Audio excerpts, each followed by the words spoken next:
Hello everyone, welcome back. In this video, I'm going to show you how to transfer Solana from Bybit to Phantom Wallet. So it's a very simple and easy thing to do. First of all, you need to launch your Bybit mobile application and then you just have to log in into your account.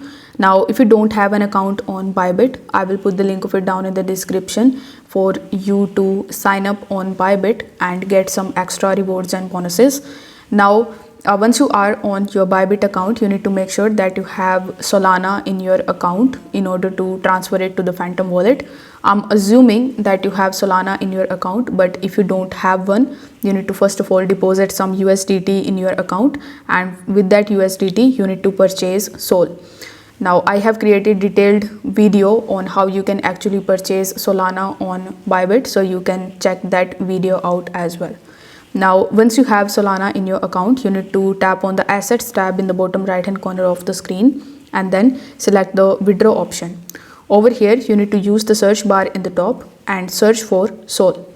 Now, once you have found Solana, you need to simply tap on it and then you will be redirected on this type of page where first of all, you need to make sure that in the coins, Solana is selected.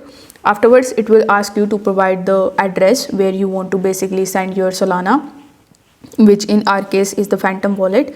So you need to launch your Phantom wallet and on the home page you will see this receive button.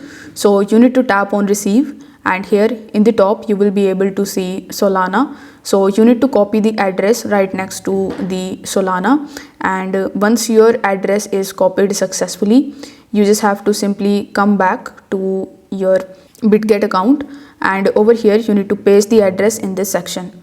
Afterwards, in the network section, you need to make sure that Sol network is selected. Then you need to enter the amount of Solana that you want to transfer or send.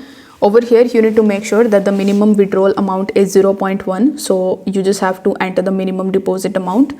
Once done, you need to press the withdraw button in the bottom right hand corner of the screen. And on the next page, you just have to review every details and you need to make sure that the network is correct and the address is also correct. Now, once everything is good, you just have to simply confirm your transaction, and after a few minutes, once your transaction is completed from the Bybit's end, you are going to receive Solana in your Phantom wallet account. So if this video helped you out, don't forget to like the video and subscribe to the channel. Thank you so much for watching.